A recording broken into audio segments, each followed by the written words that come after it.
అందరికీ నమస్కారం అండి. మృగశిర కార్తె సందర్భంగా రైతన్నలందరికీ హృదయపూర్వక శుభాకాంక్షలు. మన దేశానికి రైతే వెన్నెముక. ఎండనక వాననక కష్టపడి మనందరికీ అన్నం పెడుతున్న రైతన్నల శ్రమ ఒక అమూల్యం. ఈ మృగశిర కార్తెతో మంచి వర్షాలు కురిసి పంటలు సమృద్ధిగా పండాలని, రైతు కుటుంబాలు సుఖ సంతోషాలతో ఉండాలని మనస్ఫూర్తిగా కోరుకుంటున్నాను. ఎందుకంటే నేను కూడా వ్యవసాయ ఆధారిత కుటుంబం నుంచే వచ్చాను. సో నాకు ఈరోజు స్పెషల్ ఏంటి అనేది తెలుసు. ఈరోజు అంటే నాకు చాలా ఇష్టం కూడా. అండ్ మా అమ్మ నాన్న చెప్పిన కొన్ని విషయాలు మీతో పంచుకోవాలనుకుంటున్నాను. సో వీడియో తప్పకుండా చూడండి, స్కిప్ చేయకుండా ఎక్కడ.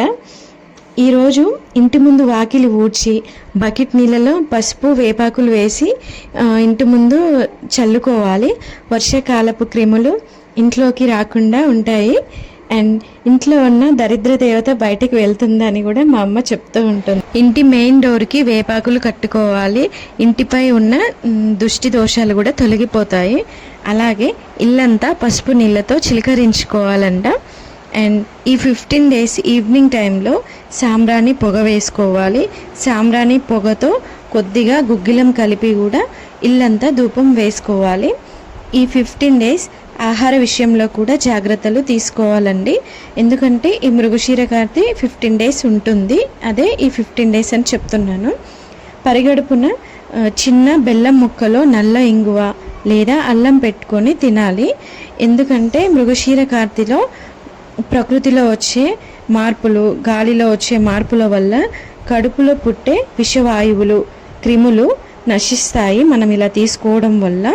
కాబట్టి ప్రతి ఒక్కరూ ఆరోగ్యంగా ఉండాలని మన పెద్దవాళ్ళు ఈ నియమాన్ని ఆచరిస్తున్నారు. సో మనం కూడా నెక్స్ట్ ఇలా ఆచరించాలి. అండ్ నాన్ వెజ్ తినే వాళ్ళ కోసం అయితే ఫిష్ కర్రీ చేసుకొని తినాలండి. ఎందుకంటే ఈ సమయంలో చేపలలో పోషకాలు ఎక్కువగా పెరుగుతాయంట.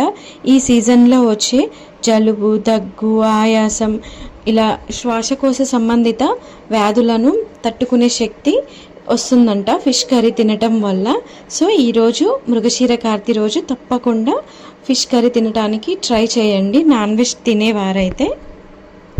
ఇక శాకాహారులైతే ఈ మృగశిర కార్తె సమయంలో ఈ 15 days కందిపప్పు, శనగపప్పు, ఇంగువ అలాగే మిరియాలతో చేసిన వంటకాలను తినాలి.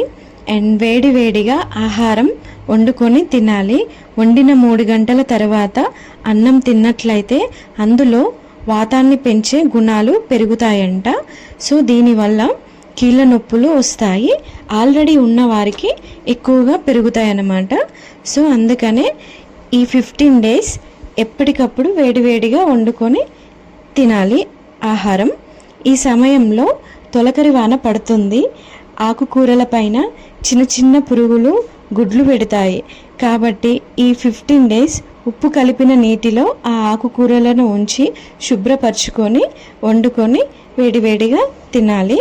వాటిని సరిగా కడగకుండా వండి తిన్నట్లయితే మన కడుపులో ఇన్ఫెక్షన్స్ అనేవి స్టార్ట్ అవుతుంటాయి.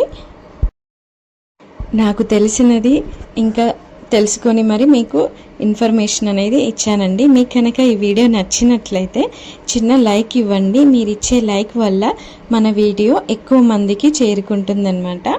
సో మరొకసారి ఈ ఏడాది ప్రతి రైతు ఆశలు నెరవేరాలని, పొలాలు పచ్చగా కలకలలాడుతూ పంటకు మంచి ధర రావాలి. రైతన్నలందరికీ మరోసారి మృగశిర కార్తె శుభాకాంక్షలు. ఇదిగో మా నాన్న వీడియో తీస్తున్నానని నవ్వుతున్నారండి.